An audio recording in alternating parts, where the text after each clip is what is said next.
آئیے ذرا شان اہل بیت کے جو منکرین ہیں نا، جس محدث کو وہ مانتے ہیں، میں ذرا اس کی کتاب پڑھنے لگا ہوں۔ یہ علامہ حافظ ابن کثیر رحمۃ اللہ کو بڑا مانتے ہیں، ہم بھی مانتے ہیں۔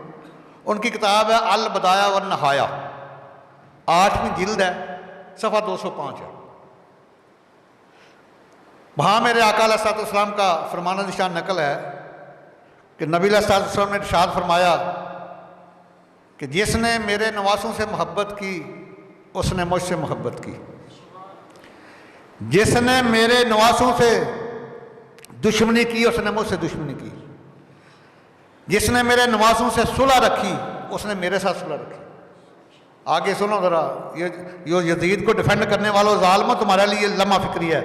سرکار نے فرمایا کہ جس نے میرے نواسوں سے دشمنی کی اس نے مجھ سے دشمنی کی، جس نے میرے نواسوں کو غضب نہ کیا اس نے مجھ کو غضب نہ کیا، جس نے مجھ کو غضب نہ کیا اس نے خدا کو غضب نہ کیا، جس نے خدا کو غضب نہ کیا اس کا ٹھکانہ جہنم ہے۔ یزید کا بھی اور اس کا دفاع کرنے والوں کا ٹھکانہ بھی جہنم ہے۔ سرکار فرماتے ہیں کہ جس نے ان کو غضب نہ کیا انہوں نے مجھے غضب نہ کیا، جس نے مجھے غضب نہ کیا اس نے خدا کو غضب نہ کیا، جس نے خدا کو غضب نہ کیا اس کا ٹھکانہ جہنم ہے۔ یہ علامہ حافظ ابن کثیر البدایہ والنہایہ کی 8ویں جلد صفحہ 205 کے اوپر میرے آقا کریم کا فرمان نقل کر رہے ہیں۔ آئیے ذرا روح البیان پڑھ کے دیکھیے، 4تھی جلد ہے، صفحہ 407 ہے۔ صاحب روح البیان میرے آقا کریم کا فرمان نقل کرتے ہیں، دیکھتے ہیں، قال رسول اللہ صلی اللہ تعالی وسلم من مات علی حبی آل محمد مات مومنا ومن مات علی حبی آل محمد مات شہیدا۔ آقا علیہ السلام ہے کہ جو آل محمد صلی اللہ علیہ وسلم کی محبت میں دنیا سے گیا، وصال کیا، وہ ایمان بھی ساتھ لے گیا اور شہادت کا اجر بھی ساتھ لے گیا۔ آگے فرمایا وَمَن مَاتَ عَلَىٰ بُغْضِ آلِ مُحَمَّدٍ مَاتَ کافرا، اور جو ظالم اہل بیت طہار کی بغض میں مر گیا وہ کافر پہلے ہوئے گا، مرے گا بعد میں، وہ کفر کا سرٹیفکیٹ لے کر دنیا سے گیا۔ آئیے ذرا جامعہ ترمذی پڑھتے ہیں، 2ری جلد ہے، صفحہ 241 ہے۔ قال رسول اللہ صلی اللہ تعالیٰ علیہ وسلم الحسن والحسین ہما ریحانیہ من الدنیا، میرا حسن اور حسین یہ دنیا میں دونوں جنت کے پھول ہیں، اس لیے سرکار ان کی خوشبو لیا کرتے تھے۔ اس سے اگلا صفحہ 242، یہی جامعہ ترمذی سیاستہ کی معتبر کتاب ہے، 2ری جلد صفحہ 242۔ قال رسول اللہ صلی اللہ تعالیٰ علیہ وآلہ وسلم حسین منی وانا من حسین احب اللہ من حب حسینہ، حسین مجھ میں سے ہے، میں حسین میں سے ہوں، اور اللہ اس کو پسند کرتا ہے جو حسین سے محبت کرتا ہے۔ تم کرو یزید سے محبت، انشاءاللہ تمہارا اثر یزید کے بعد ساتھ ہوگا، ہمارا حشر امام حسین علیہ السلام کے غلاموں کے ساتھ ہوگا۔ اسی صفحے کے اوپر ایک سرکار کا اور فرمان نشان ہے، 242 صفحہ 2ری جلد۔ قال رسول اللہ صلی اللہ تعالیٰ علیہ وسلم ان الحسن والحسین سیدا شباب اہل الجنہ، بے شک میرا حسن اور میرا حسین دونوں جنت کے جوانوں کے سردار ہیں۔ یزید کو پوجنے والوں کر پھر جنت کے جوانوں کے سرداروں کے ساتھ تمہارا کیا تعلق ہوگا؟ پھر ان کا دامن تو تمہارے ہاتھ میں نہیں آئے گا، نہ ان کی شفاعت تمہیں نصیب ہوگی، نہ ان کا قرب تمہیں ملے گا۔ مجھے تو بڑا دکھ ہوتا ہے، پتہ نہیں کیوں اس کے اتنا ڈیفینڈ کرتے ہیں، اتنا ڈیفینڈ کرتے ہیں۔ میں نے 15 سال پہلے تقریباً کی وہ کتاب ضبط کرائی ہے، لاہور کی چھپی ہوئی تھی، رشید ابن رشید، استغفر اللہ، اس میں لکھا تھا کہ یزید پدیاشی جنتی ہے، نواسہ رسول نے بغاوت کی، استغفر اللہ استغفر اللہ۔ بڑا میں نے الحمدللہ، اب وہ گورنمنٹ آف پاکستان اس وقت کا بھی ان کی ضبط ہو گئی تھی ظالموں کی، اب نہیں کچھ چھاپے گا یہ۔ مجھے یہ بتاؤ اگر یزید پیدائش کی جنتی ہے تو پھر تو امام علی مقام کو بیعت کرنی چاہیے تھی. دیکھیں نا سیدنا امام حسن علیہ السلام نے سیدنا میر معاویہ رضی اللہ عنہ کی بیعت کی, خلافت بھی دی.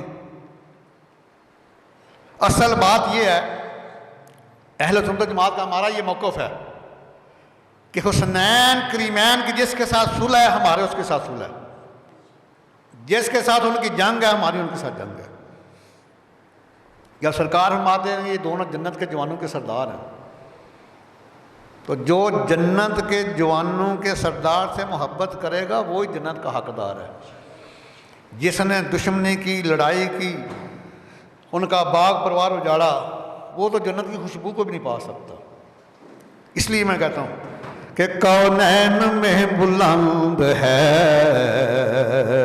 رتبہ حسین کا.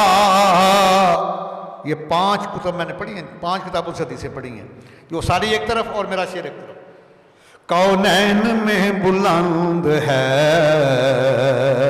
رتبہ حسین کا, فرش زمین سے عرش تک شہرا حسین کا, بے مثل ہے جہاں میں کنبہ حسین کا, بے مثل ہے جہاں میں کنبہ حسین کا, سلطان دو جہاں ہے نانا حسین کا, سلطان دو جہاں ہے نانا. آئیے ذرا جامعہ ترمذی شریف کی حدیث ہے اور مشکات صفحہ 570 کے اوپر بھی موجود ہے. راوی بھی بڑے جیے صحابی ہیں جو سرکار کے کندھے کے اوپر بیٹھ رہے ہیں. امام علی مقام کو یہ مقام حاصل ہے, دونوں بھائیوں کو, حسنین کریمین کو اور ان اسامہ بن زید کو, اور ایک سرکار کی نوسی سیدہ امامہ سیدہ زینب سلام کی بیٹی, وہ بھی کندھوں کے اوپر سرکار نے بٹھائی ہے. اسامہ بن زید سرکار کے منہ بولے بیٹے, زید بن حارثہ کی بیٹی تھی, ان کو بھی سرکار کندھوں کے اوپر بٹھاتے رہے. یہ راوی ہیں حدیث کے. فرماتے ہیں مجھے کوئی حاجت تھی تو میں چلتا چلتا اللہ کے محبوب کے پاس گیا. اس کا مطلب یہ ہے کہ صحابی اللہ کے محبوب کو حاجت روا مانگتا ہے. صحابی اللہ کے محبوب کو حاجت روا بھی مانگتا ہے, مشکل کشا بھی مانگتا ہے. مجھے سمجھ نہیں آتی 1450 بعد آنے والا تمہیں زیادہ عقل ہے یا صحابہ تم زیادہ جانتے ہیں؟ یہ کہتا نہیں جی اللہ کے کسی کو مشکل کشا کا حاضر ہو تو شرک ہو جاتا ہے. استغفر اللہ. اسامہ بن زید بڑے لاڈلے صحابی فرما رہے ہیں کہ مجھے کوئی حاجت تھی, میں روا کرنے کے لیے اللہ کے محبوب کی بارگاہ میں گیا. جب حاجت روا ہو گئی تو میں نے دیکھا کہ سرکار کی گود میں کمبل کے نیچے کچھ چیز ابری ہوئی ہے. میں نے اس کے حضور یہ کیا ہے؟ ما ھذا. سرکار نے کمبل مبارک اٹھایا تو دیکھا حسنین کریمین دونوں شہزادے سرکار کی گود میں لیٹے ہوئے ہیں. اور اسامہ بن زید فرماتے ہیں کہ سرکار نے دولہ والے ہاتھ اٹھا دیے, فرمایا کہ اللہم انی احبہما وحبہما وحب من یحبہما. یا اللہ میں ان دونوں سے محبت کرتا ہوں, تو بھی ان دونوں کو محبوب بنا لے, تو بھی ان دونوں کو. یزید کا دفاع کرنے والے ظالموں لانا کو یزید کے بارے میں کوئی حدیث دکھاؤ نا مجھے. عرض کیا مولا میں ان دونوں سے محبت کرتا ہوں, میرے مولا ان دونوں کو محبوب بنا لے. وَحِبَّ مَن يُحِبُّهُمَا, اور یا اللہ جو ان دونوں سے محبت کرے گا اس کو بھی محبوب بنا لینا. یا اللہ جو ان دونوں سے محبت کرے گا اس کو بھی محبوب بنا لینا. آئیے یہی مشکات صفحہ 644 ہے. راوی ہیں حضرت برید رضی اللہ تعالیٰ عنہ, یہ بھی بڑے دیکھ صحابی ہیں. اور مطلب جمعۃ المبارک کے دن آقا کی منبر کے اوپر جمعے کا خطبہ ارشاد فرما رہے ہیں. اور یاد رکھنا جمعے کا خطبہ واجب ہے. حسنین کریمین ابھی ان کو صحیح طرح چلنا بھی نہیں آتا. جب حجرہ فاطمہ سلام اللہ سے نکلے نا, مسجد نبوی میں آئے, کبھی گرتے ہیں کبھی اٹھتے ہیں, کہ ناہموار فرش ہے ابھی مسجد نبوی کا, ایسی کچی جگہ ہے, اونچی نیچی ہے, کبھی گرتے ہیں کبھی اٹھتے ہیں. سرکار نے جمعۃ المبارک کا واجب خطبہ منقطع کیا، نیچے اترے ممبر کے، دونوں شہزادوں کو اٹھایا، اپنے پاس بٹھایا، پھر خطبہ شروع کیا اور فرمایا مولا اولاد کی محبت بھی کتنی عظیم ہے، ان کا گرنا مجھ سے برداشت نہیں ہوا۔ جن کا گرنا محبوب کبریا برداشت نہیں کرتے تو جو ظلم و ستم کے پہاڑ ڈائے گئے ان کے اوپر، ان کو میرے سرکار کیسے معاف کریں گے؟ سوچنے کی بات ہے، اسے بار بار سوچنا۔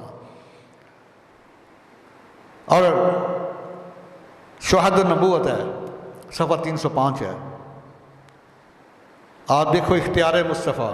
لوگ کہتے نہیں جی جس کا نام محمد علی ہے کس چیز کا اسے اختیار نہیں۔ میرے پاس کتاب موجود ہے، استغفر اللہ، فتویٰ دیا انہوں نے بدبخت نجدیوں نے کہ جس کا نام محمد علی ہے کسی چیز کا مختار نہیں، اس کے اختیار ہی کو نہیں، استغفر اللہ۔ میرے آقا و مولا کو تو اللہ تعالیٰ نے اپنی عبادت میں آدم علیہ السلام سے لے کر عیسیٰ علیہ السلام تک فرمایا کہ عبادت بھی میری ہوگی، مرضی بھی میری ہوگی، لیکن جب سرکار کی باری آئی فرمایا محبوب عبادت میری ہوگی، مرضی تیری ہوگی۔ یا ایھا المزمل قم اللیل الا قلیلا، سورہ مزمل پڑھ کے دیکھیے۔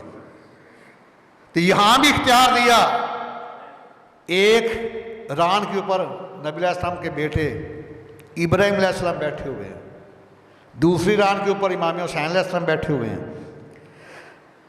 گودے نبوی میں خوشیوں کا دورہ جہان آباد ہے، بیٹا بھی بیٹھا ہوا ہے، نواسا بھی بیٹھا ہوا ہے۔ جبریل امین آگے عرض کیا یا رسول اللہ، اللہ تعالیٰ دونوں شہزادوں سے ایک شہزادہ واپس لینا چاہتا ہے۔ میں جبریل کون سا شہزادہ لے کے جانا ہے؟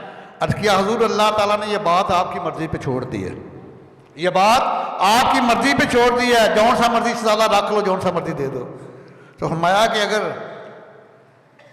میرا حسین چلا گیا تو میری بیٹی کی گود خالی ہو جائے گی، میرے بیٹے حسن کا بازو کٹ جائے گا۔ تو فرمایا کہ ابراہیم جائے گا تو اس کا غم مجھے ہی ہوگا۔ فرمایا کہ جبریل حسین میں نے نہیں دینا، ابراہیم لے جاؤ۔